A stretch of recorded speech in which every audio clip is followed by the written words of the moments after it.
우리가 지금 요한복음을 1장부터 한 장씩 이렇게 쭉 자세하게 지금 살펴보고 지금 이렇게 진행하고 있습니다. 이제 오늘 본문을 읽어봐서 알겠듯이 드디어 예수님께서 십자가를 지시고 죽으시는 장면을 우리가 이제는 보게 됩니다. 오늘 본문을 보면 이스라엘 백성들에게 이해가 되지 않는 모습이 보여집니다. 그 왜 그러냐니까 며칠 전까지만 해도 올해도 아닙니다. 한 달도 아니고 뭐 1년도 아니고요. 요 며칠 사이에 예수님을 절대적으로 지지하고 외쳤던 이스라엘 백성들이 예수님을 십자가에 못 박으라고 외치는 장면이 오늘 본문에 나옵니다. 그러면 오늘 예수님께서 못 박히시는 장면을 기준으로 해서 한 일주일 동안의 여정을 보면요, 그 예수님께서 예루살렘에 이제 입성을 하십니다. 그게 요한복음 12장에 나오는데, 거기 보면 이스라엘 백성들이 예수님께서 예루살렘에 입성을 하시는 모습을 보면서요, 호산나 찬송하리로다, 주의 이름으로 오시는 이 곧 이스라엘 왕이시여 라고 하면서 막 열광을 합니다. 종려나무를 막 흔들면서. 이때가 주일입니다. 그래서 보통 이때를 예수님께서 고난받기 전주를 종려주일이라고 부른 이유가 이것 때문에 그렇습니다. 이제 월요일이 되면 예수님께서 성전을 청소하는 장면이 나옵니다. 근데 여기서 약간 좀 의미 좀 약간 이해가 안 되는 장면이 나오죠. 요한복음에 보면 성전을 청소하는 장면이 굉장히 앞에 이렇게 나와져 있습니다. 왜 그러냐니까 요한복음을 우리 마태, 마가, 누가복음을 공관복음서 이렇게 부릅니다. 그러니까 같은 관점으로 봤다. 근데 요한복음은 그렇지 않습니다. 다른 복음서는 시간 배열 순서로 이렇게 기록이 되어 있는데 요한복음은 시간 배열 순서가 아니라 의미 전달, 그러니까 예수님의 어떤 말씀, 어떤 의미가 있었다는 것을 가지고 전달을 합니다. 그래서 그 요한복음을 공관복음서라고 부르지 않고 그 변증문서 혹은 예수님의 이적을 일으켰다는 역사적 사실보다는 그 뒤에 하나님의 계획, 뜻을 전달하는 그것에 초점을 맞추기 때문에 표적복음서 이렇게 불려집니다. 그래서 원래 순서로는 예수님께서 예루살렘 입성을 하시고 이제 성전을 청소하시는, 막 정결케 하시는 장면이 나옵니다. 그게 월요일입니다. 화요일에는 유대인과의 논쟁, 그리고 비유에 대한 설교, 그 다음에 경고에 대한 설교, 이런 부분이 나오게 되고요. 수요일에는 드디어 가룟 유다가 예수님을 배신을 하려고 이제 준비를 하는 장면이 나옵니다. 그런데 참 재미가 있는 것이 모든 서신서에, 모든 성경에 수요일에 예수님께서 무엇이라 말씀하셨는지에 대한 기록이 없습니다. 그래서 이것은 예수님께서 침묵으로 십자가를 준비를 하셨던 시간으로 봅니다. 그게 수요일이고요. 목요일 날은 우리가 보통 우리가 지금 오랫동안 봤죠. 요한복음 13장부터 그 18장까지 내용이, 초반까지 내용이 뭐냐? 세족식을 하는 거, 제자들의 발을 씻기고 성령을 보내시겠다고 약속하는 것, 그 다음에 포도나무의 비유, 그 다음에 제자들과 교회를 위하여 기도했던 겟세마네의 기도, 이것이 총 목요일 날 있었던 일입니다. 그리고 오늘 예수님께서 빌라도에게 우선 재판을 받으시고 십자가를 지신 장면이 나오는데 이 날이 금요일입니다. 그래서 우리가 금요 예배를 드리는 이유가 예수님께서 십자가를 지신 날이기 때문에 한국교회에서는 금요 예배를 드리게 되는 겁니다. 이처럼요, 예수님께서 예루살렘 입성을 하실 때 이스라엘 백성들이 열광했던 그때랑 예수님께서 못 박히신 때랑은 겨우 5일밖에 지나지 않았어요. 그런데 이스라엘 백성들을 뭐냐면, 열광했던 이스라엘 백성들이 다른 사람도 아닙니다. 열광했던 이스라엘 백성이 예수님을 십자가에 못 박으라고 막 소리를 치고 선동을 하게 되는 겁니다. 도대체 그 이유가 뭐고 이것을 어떻게 우리가 받아들여야 되겠습니까? 그죠? 그리고 오늘 본문에서 우리가 진짜 붙잡아야 될 언약이 뭐겠습니까? 가장 첫 번째로 이스라엘 백성이 예수님을 십자가에 못 박으라고 막 외친 이유는요, 자기 죄가 드러나는 것이 두려웠기 때문에 그렇습니다. 하나님께서 응답하시고 축복하실 때는 괜찮아요. 좋은 거예요. 그런데 예수님께서 이 땅에 오셔서 공생애 때 제일 중요한 일은 뭐죠? 우리를 죄를 사하시는 거였거든요. 근데 죽은 자를 살리고 응답 주고 축복 주고 그 다음에 막 여러 가지 이적이 일어나고 먹을 것을 챙겨가니까 너무 예수님이 좋은 거예요. 근데 예수님의 본 사역은 우리가 잘 되게 하고 우리를 뭐 좋게 만들어주고 좋은 대학 가고 그게 목적이 아니라는 거예요. 그래서 예수님께서 죄를 막 드러내기 시작을 하니까 이제 이스라엘 백성들이 자기 죄가 드러나는 게 두려운 거예요. 그래서 이제는 그 열광했던 예수를 이제 십자가에 못 박으라고 외치는 겁니다. 요한복음 1장 1절에서 5절에 보면요, 예수님께서 이 땅에 빛으로 오셨다라고 말씀을 하십니다. 어둠 속에서는 감춰져 있어요. 그런데 그 가운데 빛이 드러나게 되면 그 안에 온갖 것들이 드러나잖아요. 그죠? 우리가 어두울 때는 모릅니다. 서로 더러운 옷을 입고 이제 깨끗한 옷을 입는지 몰라요. 근데 빛이 비춰지게 되면 내 더러운 옷이 드러나잖아요. 에베소서 5장 11절 14절에도 보면 책망을 받는 모든 것이 빛으로 말미암아 드러나나니 드러나는 것마다 빛이니라. 그러므로 이르시기를 잠자는 자여 깨어서 죽은 자들 가운데서 일어나라. 그리스도께서 너를 비추시리라 하셨느니라. 또 요한복음 4장 12절에 말씀의 능력을 말씀하시면서 13절에 뭐라고 말씀하십니까? 지으신 것이 하나도 그 앞에 나타나지 않음이 없고 오직 만물이 우리를 상관하시는 이의 눈앞에 벌거벗은 것 같이 드러나느니라. 드러난다고 되어 있어요. 우리가 한 번씩 TV를 보면 범죄 현장에 카메라 빛을 막 비추잖아요. 찍으려고. 그렇게 되면 그 범죄자들이 어떻게 하죠? 얼굴을 가리고 혹은 도망갑니다. 그거랑 같은 이치입니다. 어떤 사람은 카메라 치로 폭력을 행사하죠. 그거하고 똑같아요. 예수님께서 올바른 이제는 마지막 언약을 성취하시기 위하여 죄를 드러내기 시작할 때 그게 싫은 거예요. 그래서 예수를 못 박으라고 막 외치는 겁니다. 왜 이런 모습이 나왔냐고 하니까 이스라엘 백성들이 양다리 신앙을 거쳤어요. 예수를 멀리 했던 것도 아니었습니다. 가까이 했어요. 근데 뭐가 있었죠? 목적이 있었어요. 그 목적이 뭐였습니까? 내가 원하는 목적이었던 겁니다. 요한복음 18장 우리 하반부에 보면 읽지는 않았는데 예수님의 이제는 재판을 받으신 장면이 나오는데 진짜 읽어보면요, 진짜 웃긴 재판을 이렇게 하게 됩니다. 일반적인 재판은 원고와 피고가 한 공간에서 재판을 하잖아요.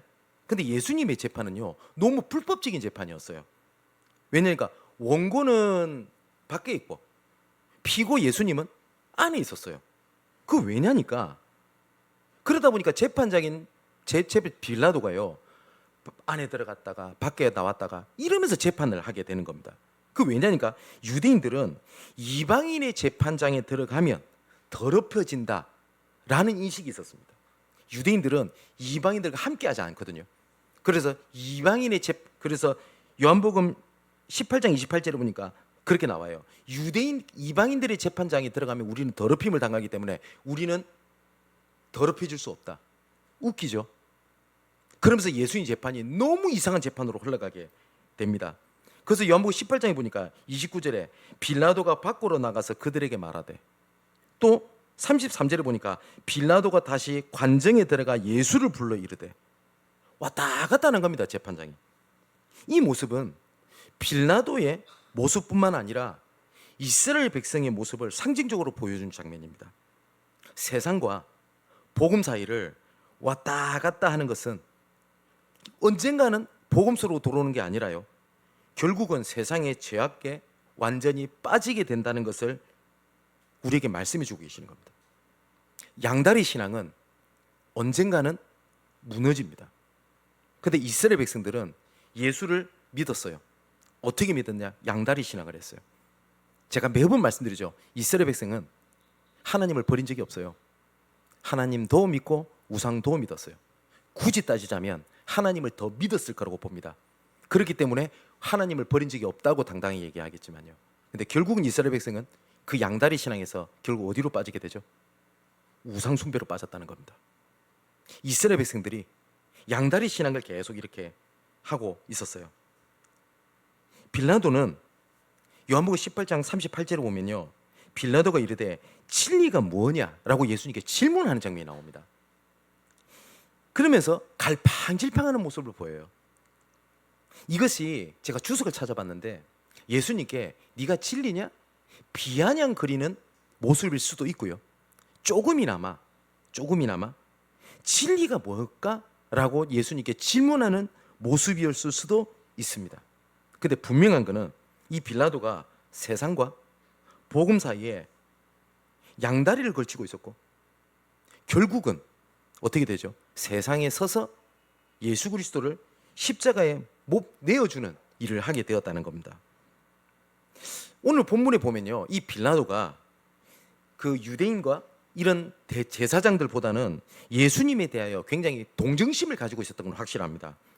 오늘 4절에 보니까요, 빌라도가 다시 밖에 나가 말하되 이는 내가 그에게서 아무 죄도 찾지 못한 것을 너희로 알게 하려 함이로라. 예수님이 무죄인 걸 알았습니다. 빌라도는 분명히. 근데 6절에 보니까요, 대제사장들과 아랫 사람들이 예수를 보고 소리질러 이르되 십자가에 못 박으소서, 십자가에 못 박으소서, 이렇게 막 소동을 일으킵니다. 그랬더니 이 소동에 예수님이 무죄인 것을 알고도요, 이 빌라도는 8절에 보니까 빌라도가 이 말을 듣고 더욱 두려워하여, 이렇게 되어 있습니다. 분명히 무죄인 걸 알았어요, 예수님은. 근데 이 양다리 신앙이 결국 뭐예요? 세상의 말에 더욱더 귀를 기울이게 됐다는 겁니다. 그래도 12절에 보면요, 빌라도가 예수를 놓으려고 힘썼다라고 분명히 기록되어 있어요. 빌라도는 예수님을 거부하지 않았어요. 그런데 이스라엘 백성들의 외침을 보면 12절 하반부에 나오죠. 유대인들이 소리질러 이르되 이 사람들을 놓으면 가이사의 충신이 아니니이다. 무릇 자기를 왕이라는 자는 가이사를 반역하는 것이니이다. 나중에 결국은 자기의 정치적 입지가 크게 흔들리게 되니까요, 빌라도는 예수님을 십자가에 못 박히는 자리로 내어줍니다. 그러면서 자기는 손을 털어요. 뭐냐? 나는 여기에 죄가 없다. 마태복음에 보면 그렇게 기록되어 있거든요. 결국은요, 이 양다리 신앙이 어떻게 되냐니까 빌라도가 세상에서 가장 치욕스러운 이름이 되어버렸어요. 오늘도 우리가 예배를 드리지 않습니까? 모든 교회가 예배를 드릴 때 사도신경을 고백을 하죠. 그때마다 이름이 나옵니다. 본디오 빌라도에게 고난을 받아서. 근데 어찌 보면 빌라도가 예수님을 고난을 하고 십자가에 못 박힌 장본인이 아닙니다. 양다리 신앙을 했을 뿐이에요. 근데 사도신경에는 성경이 뭐라고 고발을 하냐? 본디오 빌라도가 죽였다라고 선언을 합니다. 진짜 기억하셔야 돼요. 양다리 신앙은 결국 복음이 아닌 세상에 빠지게 된다는 겁니다. 양쪽에 이렇게 있으면 언젠가는 돌아오겠지, 언젠가는 회복되겠지, 이거는 희망사항이지 결국은 무너지게 된다는 것이 성경의 이야기입니다. 미국이 남북전쟁을 하잖아요. 거기에 보면 많은 에피소드가 있는데 재밌는 이야기가 있습니다. 어떤 병사 한 명이 전쟁에서 죽기가 싫은 거예요. 그러다 보니까 어떻게 했냐, 위쪽에는 북쪽 옷을 입고요, 군복을 입고, 하의에는 남쪽 군대 옷을 입었대요. 네. 그러니까 나는 위쪽은 북쪽이, 위에는 남쪽이에요. 이 친구가 살았을까요? 아닙니다. 교전이 일어날 때 남쪽에 있는 군인은 북쪽에 있는 그 상의를 보고 총을 쏴버리고요. 그죠? 북쪽에 있는 군인은 남쪽에 있는 하의를 보고 총을 쏴버린 거예요. 그래서 이 친구는 산 게 아니라 양쪽에 총알바지가 돼서 죽었다는 얘기가 있습니다. 이처럼요, 우리가 세상과 복음 안에 양쪽 다리를 걸치고 있으면요, 양쪽 다 총알바지가 되지 살 수 없다라는 겁니다. 성경은 양다리 신앙을 하나님이 뭐라고 말씀하셨다고요? 너는 나를 버렸다라고 얘기를 한다는 겁니다. 정확한 하나님의 말씀이 선포가 되면 반드시 죽음의 현상이 일어나게 됩니다. 그게 무슨 말이냐니까요, 말씀이 선포가 되면 내가 죽든지 아니면 내가 죽지 않으려고 예수를 죽이든지 둘 중에 하나는 반드시 나타납니다. 말씀 앞에 내가 내 자신을 십자가에 못 박고 하나님 앞에 엎드리든지 아니면 그 말씀을 거부하고 예수를 십자가에 못 박든지 둘 중에 하나라는 거예요. 성경에 보면 하나님의 말씀이 선포되었을 때 마음에 찔렸다라는 기록이 딱 두 군데가 나옵니다. 그게 사도행전에 나오는데, 사도행전 2장에 보면 마가다락방에서 성령 강림이 일어나게 되죠. 그때 14개 나라에 흩어져 있는 유대인들이 베드로의 설교를 듣게 됩니다. 그때 성령의 역사를 보게 되죠. 그때 사도행전 2장 37절에 보니까 그들이 이 말을 듣고 마음에 찔려 베드로와 다른 사도들에게 물어 이르되 형제들아 우리가 어찌할꼬 하거늘. 그러고 난 다음에 41절에 보니까 그 말을 들은 사람들은 회개하고 세례를 받았다라고 되어 있습니다. 말씀 앞에 찔렸어요. 근데 나 자신을 죽였어요. 똑같은 얘기가 사도행전 7장에 나옵니다. 스데반이 설교를 하죠. 이 말을 들은 유대인들도 똑같은 유대인입니다. 사도행전 7장 54절에 보니까 그들이 이 말을 듣고 마음에 찔려라고 되어 있습니다. 똑같이 마음에 찔렸어요.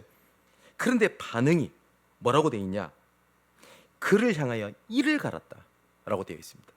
그리고 57절에 보니까 57절 58절에 보니까 그들이 큰 소리를 지르며 뭐라고 되어 있다? 귀를 막고 일제히 그에게 달려들어 성전 밖으로 내치고 돌로 쳤다라고 되어 있습니다.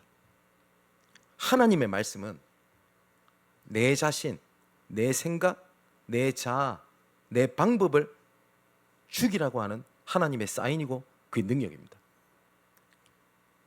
여러분, 말씀 앞에 회개하지 아니하면 죄가 그대로 남아있는 게 아닙니다. 죄는 힘이 있어요. 어떻게 힘이 있냐니까 로마서 5장 21절에 보니까 죄가 사망 안에서 왕노릇한다라고 되어 있습니다. 죄는 우리의 왕이 아닙니다. 근데 왕노릇합니다. 그리고 로마서 6장 12절에 보니까 죄가 너희 죽을 몸을 지배한다라고 말씀하고 계시고요. 로마서 7장 23절에도 보니까 전도자 바울이 자기 스스로를 얘기하면서 오라 나는 공고한 사람이로구나. 죄의 법이 나를 사로잡는 것을 보는도다. 이 죄도 힘이 있다고요. 바울도 끌려간다라고 얘기를 합니다. 골로새서 1장 13절에는 흑암의 권세라고 표현이 되어져 있어요. 뿐만 아니라 이 죄는 그대로 남아있지 않고 생산성이 있습니다. 반드시 죄가 죄를 낳고 그 죄가 열매를 나타나게 된다는 겁니다. 그래서 야고보서 1장 14절 16절에 보니까 오직 각 사람이 시험을 받는 것은 자기 욕심에 끌려 미혹됨이니 욕심이 잉태한 즉 죄를 낳고 죄가 장성한 즉 사망을 낳느니라. 내 사랑하는 형제들아 속지 말라 라고 되어 있고요. 시편 36편 1절에 4절에 보니까 이 죄가 우리의 사고 행동의 죄로 발전한다고 분명히 말씀하고 계세요. 남아있지 않는다고요. 그게 또 잠언 5장 22절을 보니까 악인은 자기 악에 걸리며 그 죄의 줄에 매이나니 자기 죄를 묻고 빠져나오지 못하게 사슬을 딱 묶어두는 구조로 만들어둔다고 성경이 되어 있습니다. 여기서 끝나지 않습니다. 이 죄는 확장성이 있어요. 결국 내 혼자가 아니라 다 같이 넘어지게 만든다는 겁니다. 그래서 고린도전서 5장 6절 7절을 보니까 너희가 자랑하는 것이 옳지 아니하도다. 적은 누룩이 온 덩어리에 퍼지는 것을 알지 못하느냐. 너희는 누룩 없는 자인데 새 덩어리가 되기 위하여 묵은 누룩을 내버리라. 우리의 유월절 양 곧 그리스도께서 희생되셨느니라. 여기서 누룩은 죄를 의미합니다. 그래서 성전에 그리고 그 성막에 누룩 없는 떡을 진열해 놓았던 이유가 죄 없는 순결을 의미하기 위하여 누룩 없는 떡을 놓게 만든 거거든요. 이 누룩이 어떻게 되어 있냐? 갈라디아서 5장 9절에 보니까 적은 누룩이 어떻게 되냐? 온 등에 퍼지느니라. 또 뿐만 아니라 전도서 9장 18절에 보니까 죄인 한 사람이 많은 선을 무너뜨리게 하느니라. 그 정도로 무서운 겁니다. 히브리서 2장 15절에도 너희는 하나님의 은혜에 이르지 못하는 자가 없도록 하고 또 쓴뿌리가 나서 괴롭게 하여 많은 사람이 이로 말미암아 더럽게 되지 않게 해라 라고 말씀을 하세요. 그래 이 죄를 예수님께서 들춰내니 어떻게 했다고요? 며칠 전까지, 그것도 5일 전까지 호산나 호산나라고 외쳤던 이스라엘 백성들이 도망을 넘어 예수님을 십자가에 못 박는 일을 했다라고 하는 겁니다. 여러분, 예배가 뭐라고 생각하십니까? 내가 힘을 얻고 내가 위로를 얻고 답을 얻기 이전에요, 예배는 내가 죽고 예수님이 드러나고 그 예수님을 바라보고 하는 것이 예배입니다. 근데 요즘 예배들이 완전히 변질이 되어버렸어요. 내가 죽고 예수 그리스도께서 드러나는 예배가 아니라 내가 살고 내가 드러나고 내 것을 이루고 내가 힘을 얻고 내가 답을 찾고 내가 깨닫고 내한테 맞고 그런 예배가 되어버렸어요. 예배는 내가 죽는 겁니다. 로마서 12장 1절 2절에 보니까요, 예배의 진정한 의미를 이렇게 얘기를 합니다. 그러므로 형제들아, 내가 하나님의 모든 자비하심으로써 너희를 권하노니 너희 몸을 하나님이 기뻐하시는 거룩한 산 제물 제사로 드리라. 이는 너희가 드릴 영적 예배니라. 너희는 이 세대를 본받지 말고 오직 마음을 새롭게 함으로 변화를 받아 하나님의 선하시고 기뻐하시고 온전하신 뜻이 무엇인지를 분별하도록 해라 라고 말씀을 하십니다. 예배는요, 내가 죽는 거라고 얘기를 해요. 그런데 많은 사람들이 내가 좀 살고 좀 숨 좀 트고 위로받고 힘 얻고 좋고 이런 예배로 변질을 다 시켜버렸어요. 이스라엘 백성들이 예수 그리스도를 그렇게 쳐다봤어요. 예수 때문에, 예수께서 십자가 못 박히실 때 나도 같이 죽어야 되겠다가 아니라 그 죄를 들춰내니까 어떻게 했다고요? 감추기 급급했어요. 도망을 넘어 예수님 십자가에 못 박았다는 겁니다. 여러분, 말씀 앞에 어쩌면 내 자신이 충돌하는 것은 당연한 이치입니다. 우리는 완전하지 않기 때문에 내 계획, 내 목적, 내가 원하는 것, 이런 것이랑 말씀이랑 계속 충돌이 일어나는 것이 어쩌면 당연합니다. 그 앞에서 우리에게 놓인 것은 그 나를 죽이냐 아니면 그거를 거부하냐, 딱 두 갈래 길밖에 없습니다. 그래서 성경은 뭘 하냐, 예배는 나를 죽이는 거라고 얘기를 합니다. 첫 번째로 뭐라고 되어 있죠? 이 세대를 본받지 말고. 이 세대를 본받지 말라고 하는 것은 영어 성경을 보면 훨씬 더 의미가 다가옵니다. 패턴이라는 단어로 번역이 되어 있습니다. NIV 성경을 보면 너희는 그 패턴을 따라가지 마. 우리 말로 바꾸면 뭐죠? 흐름 따라가지 마. 어쩌면 네가 중요해. 세상에서 너가 제일 중요해. 적당히 해야 돼. 이런 흐름 있죠. 그 흐름 따라가지 말라고 얘기를 하는 겁니다. 세상에서는 적당히 지혜롭게 해야 된다고 얘기를 하고요. 네가 원하는 것을 해. 그게 행복이야 라고 얘기하지만 성경은 그렇지 않다라고 얘기를 합니다. 너희들은 나를 떠나서는 아무것도 할 수 없고 가치가 없어 라고 얘기를 하는데, 세상에서는 훌륭한 사람, 성공한 사람들이 나와서 이렇게 외칩니다. 네가 원하는 거를 해. 네가 원하는 대학을 가. 네가 원하는 일을 하는 게 행복이야. 그렇습니까? 그 흐름을 따라가지 마라. 두 번째로 뭘 얘기하죠? 오직 마음을 새롭게 함으로 변화를 받는 것이라고 말씀하고요. 세 번째로는 하나님의 선하시고 기뻐하시고 온전하신 뜻이 무엇인지 분별하는 거라고 말씀을 하세요. 내가 죽고 하나님의 뜻이 무엇인지를 분별해라. 그게 예배라는 겁니다. 그런데 이런 대화들을 저는 많이 들었습니다. 오늘 예배 때 내가 답을 못 찾았어. 어떤 답이요? 내가 원하는 거. 오늘 예배 때 나 아무것도 없었어. 목적이 뭐예요? 내가 원하는 거 얻지 못했다는 거예요. 내가 원하는 예배, 내가 원하는 말씀, 내가 원하는 하나님, 내가 원하는 예수, 내가 원하는 성령 역사, 내가 원하는 성령 인도. 그래서 좀 잘 되면 성령 인도고 잘 안 되면 성령 인도가 없었대요. 그렇게 완전히 변질이 돼버린 시대가 돼버린 겁니다. 기억하셔야 됩니다. 하나님 앞에 엎드리지 않으면 우리는 하나님의 원수가 되거나 하나님의 원수가 되게 하는 도구로 쓰임받아요. 양다리 신앙은 반드시 하나님께로 가지 않는다고 분명히 성경은 얘기합니다. 그래서 성경은 예수 믿으라 라고 되어 있지 않고 오직 예수만 믿으라고 얘기를 합니다. 특히 우리 은혜의 체험이 있는 분들은 더욱더 이 말씀에 유념하셔야 됩니다. 왜 그러냐니까 히브리서 6장 4절 6절에 보니까 한 번 빛을 받고 하늘의 은사를 맛보고 성령에 참여한 자가 되고 하나님의 선한 말씀을 내세워 능력을 맛보고도 타락한 자들은 다시 새롭게 되어 회개하기가 어렵다. 라고 분명히 말씀하시고요.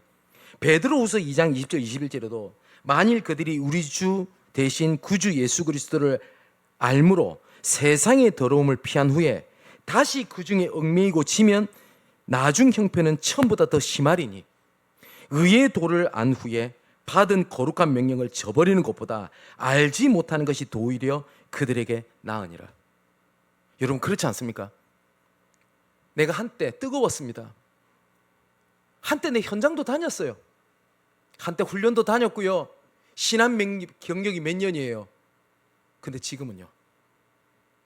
그랬던 사람들이 더욱더 수렁 속에 빠져 있는 경우들이 더 많아요. 여러분 양다리 신앙에서 빠져나오십시오. 그런데 두 번째로 십자가를 끝까지 따라갔던 자들이 있습니다. 예수님을 막 십자가 못 박으라고 외치는 가운데요, 끝까지 따라갔던 사람들이 25절 27절에 이렇게 나와집니다. 여기 보면 4명의 여자들이 나와요. 25절에 보니까 어머니 마리아, 예수님의 이모, 그 다음에 글로바의 아내 마리아, 막달라 마리아, 4명의 여자들이 있었습니다. 그 중에 쉽게 말해서 예수님의 십자가를 끝까지 따라갔던 여전도입니다. 여자들이 있었어요. 여러분 어머니 마리아의 믿음을 아시죠? 우리는 그래서 마리아를 믿음의 대상이 아니라 믿음에 있었던 한 인물의 대상이긴 합니다만은 여자로서 도저히 받아들일 수 없었던 동정녀 탄생의 그 잔을 받았고 마시고 인정했던 여자입니다. 그리고 자기가 낳은 아들을 끝까지 메시아로 믿고 인정했던 여자입니다. 두 번째는 글로바의 아내 마리아 이렇게 돼 있는데 성경에 보면 글로바의 아내 마리아에 대한 기록이 없어요. 근데 분명한 것은 오늘 본문에 보니까 끝까지 십자가를 지킨 이름으로 기록되어 있고요.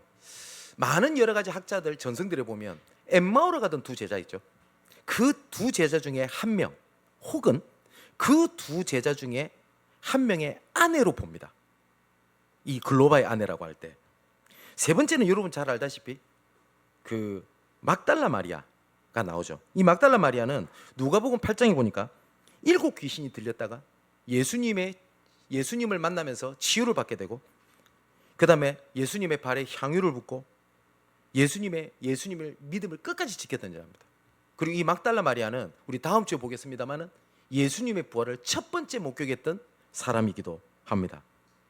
또 여기 보면 마리아의 동생이고 또 그러니까 예수님의 이모라고 나오는데, 이 사람은 살펴보면 마가복음 그 15장 40절에 보면 이름이 나와요. 살로메라고 하는 여자가 나옵니다. 그 살로메의 여자가 바로 마리아의 동생 예수님의 이모 살로메를 얘기를 합니다. 여러분 우리가 요한복음을 보면서 얘기했죠. 그 세베대의 아들 요한과 야고보 어머니가 와서 치맛바람을 일으키죠. 어떻게 일으킵니까? 예수님께서 왕이 되실 때에 우리 한 아들은 예수님 오른편에, 한 아들은 왼편에 앉아서 영광을 이렇게 받게 해주십시오 라고 얘기를 하죠. 근데 예수님이 사실상 그걸 거부를 합니다. 너희가 내 잔 마실 수 있겠냐?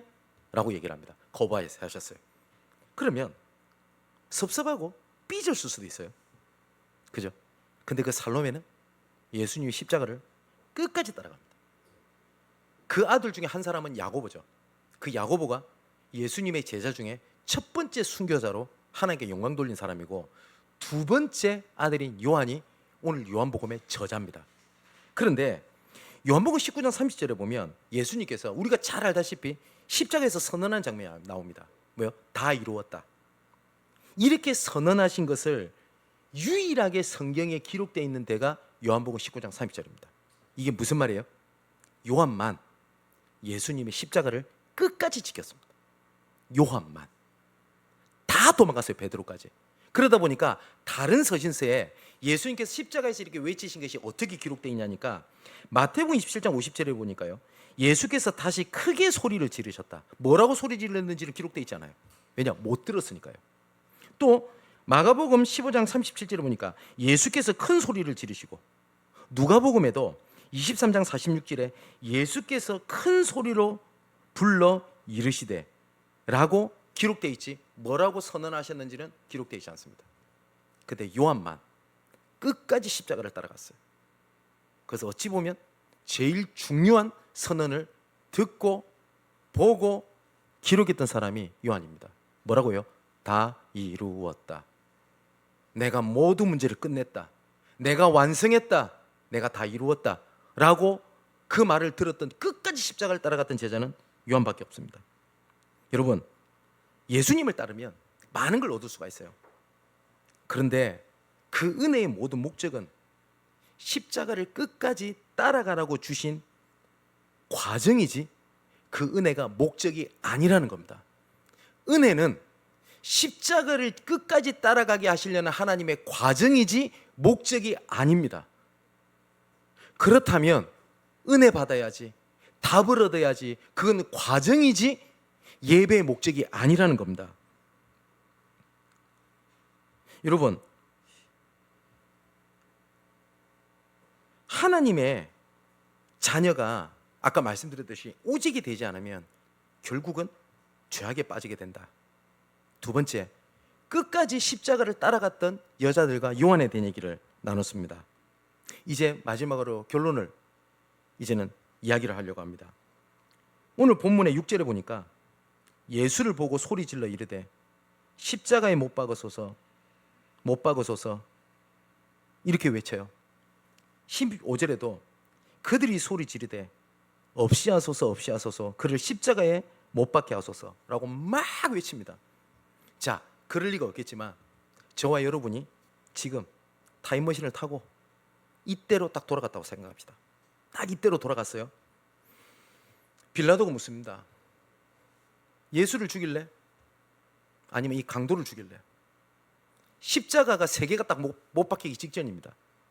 예수님이 가운데 못 박히고 양쪽에 강도가 못 박혀요. 빌라도가 묻습니다. 누구를 십자가에 못 박을까? 라고 묻습니다. 자, 우리가 타임머신을 타고 우리가 그 자리에 그대로 여기 앉아 있습니다. 뭐라고 외치실래요? 뭐라고요? 혹시 우리는 예수가 그리스도를 믿어도요, 예수를 십자가에 못 박으라고 우리가 외쳐야 돼요.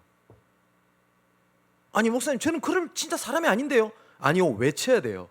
왠지 압니까? 내가 살려면 예수가 죽어야 돼요. 그래서 예수는 빌라도가 죽인 게 아니고 총독이 죽인 게 아니고요, 로마 병정이 죽인 게 아니라 내 죄가 죽인 거예요. 내가 예수를 죽인 거예요. 지금 오늘 본문에 빌라도가 죽인 게 아니라 로마 병정이 죽인 게 아니라 내가 예수를 십자가에 못 박고 옆구리에 창을 찌르고 침을 뱉고 조롱하고 했어요. 내가. 혹시 빌라도가 양다리 신앙을 걸치다가 아니 예수를 살려야지, 예수가 그리스도인데 라고 만일에 했다면 우리는 빌라도를요 끝까지 끌어내려 가지고 우리 손으로 예수를 십자가 못 박아야 돼요. 그 길이 내가 살 수 있는 방법밖에 없어서 그래요. 내가 살기 위해서. 내가 예수를 십자가 못 박았다고요. 근데 우리는 예수님 십자가 못 박였다는 얘기를 그냥 들어요. 그래, 못 박히셨지, 그래 죽었지. 내가 죽였다고요. 내 죄가, 내 무능함이. 그런데 이사야 53장에 보니까 우리는 그래도 그릇 행하여 제 갓길로 갔는데 예수님은 그래도 십자가를 지시고 기다리시고 애들 타시고 눈물을 흘리신다고 되어 있습니다. 오늘 골고다 언덕에 세 개의 십자가 딱 세워져요. 결국은 가운데는 예수님이, 양쪽에는 강도가 세워지게 됩니다. 이번에는 네 번째 십자가가 세워져야 돼요. 거기에 내가 내 십자가를 지고 내가 죽어야 돼요. 신앙생활은 예수를 덧입어 내 자신을 뭘 이루는 것이 아닙니다. 모든 종교는 부처, 공자, 남묘 호랑개교, 모든 종교는 그거를 활용하여 내가 원하는 것을 얻는 것이라면 예수 믿는다는 것은 십자가에 나를 못 박는 겁니다. 그래서 바울은 나는 날마다 죽노라 라고 고백했고요, 내가 그리스도 함께 십자가에 못 박혀 죽었나니 그런즉 이제는 내가 사는 것이 아니요 내 안에 계신 그리스도께서 사시는 것이라 라고 말씀하셨습니다. 여러분, 내가 십자가에 못 박히지 않으면 유대인과 마찬가지로 우린 핍박자가 되거나 예수님을 십자가에 못 박는 그런 인생이 될 수밖에 없습니다. 여러분, 신앙생활은 내가 뭘 이루는 것이 아닙니다. 근데 어찌면 나를 죽여라, 나를 십자가 못 박아라 이러니까 너무 괴롭게 느껴지죠. 신앙생활이 고행처럼 느껴지죠. 그렇지가 않습니다. 그게 네가 사는 길이기 때문에. 하나님은 고행을 통해서 내 목적을 이루시기 위한 악한 하나님이 아니라 요한일서 4장 8절에 보니까 하나님은 사랑이시니라. 그래서 네가 아니라 나와 함께 하자라고 지금도 말씀을 하시는 겁니다. 기억하십시오. 내가 예수님 십자가에 못 박은 겁니다. 근데 지금도 우리는 예수님을 십자가에 못 박아요. 지금도. 그러면서 뭐라고 얘기를 하냐? 하나님이 이해해 주겠지. 여러분, 하나님은 사랑이기 때문에 이해 진짜 하십니다. 여러분, 한번 예를 들어 볼까요? 혹시 부모님이랑 멀리 떨어져 있는 분 계십니까? 저도 멀리 떨어져 있습니다. 명절이 되면 여러분 바쁘죠? 어쨌든 피곤하죠? 그럼 부모님한테 전화해서 약간 거짓말을 보태서 너무 회사 일이 바빠요 이러면 버럭 화를 내면서 내려와! 이런 부모 없을걸요. 그래, 피곤한데 뭔데? 그럼 전화 딱 끊으면서 자녀가 이렇게 생각해요. 역시 우리 엄마, 우리 아빠 역시 이해해 주시네. 그렇게 생각하는 걸 보고요, 용서하고 들으세요. 호로자석이라 그래요. 하나님 이해하신다니까요. 근데 이해하겠지? 말씀 들었어. 그러면서 근데 부모님 그 전화 끊고 마음 아파하실걸요. 여러분, 하나님 이해하십니다. 근데 진짜 사랑은요, 교감입니다. 그 예수님의 사랑을 끝까지 마음 아프게 하시려합니까? 네, 세 개의 십자가 세워졌어요. 이제 딱 하나 더 세워져야 돼요. 나의 십자가입니다. 그리고 예수님이 묻습니다. 내 십자가를 지고 같이 올 수 있냐? 지금까지 주신 하나님의 은혜는 십자가를 같이 지자고 주신 하나님의 과정이지 그게 목적이 아니라는 겁니다. 응답 받으셨죠? 그게 신앙생활의 목적이 아니라 끝까지 십자가를 따라가라고 주시는 과정이라는 겁니다. 오늘 주신 말씀을 가지고 네 번째 십자가를 세우고 못 박히는 그런 은혜가 날마다 저와 여러분에게 임하고 그게 능력이 되기를 주님의 이름으로 축원을 드립니다. 기도하겠습니다. 우리를 향한 무조건적 사랑과 은혜로 십자가를 지시고 피 흘리신 그리스도만 바라보기 원합니다.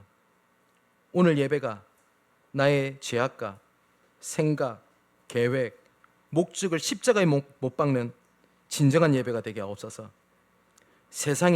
세상과 복음 사이에 양다리 걸치며 결국 무너진 황폐된 영적 상태를 회복시키는 십자가 보혈의 은혜를 이 시간 우리에게 넘쳐나게 하여 주옵소서.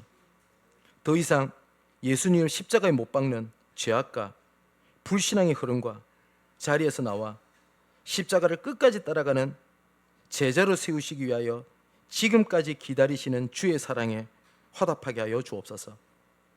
이 모든 말씀을 십자가 위에서 우리는 결국 다 양 같아서 끝까지 그를 행하며 각기 제 길로 가는 우리를 끝까지 사랑하시고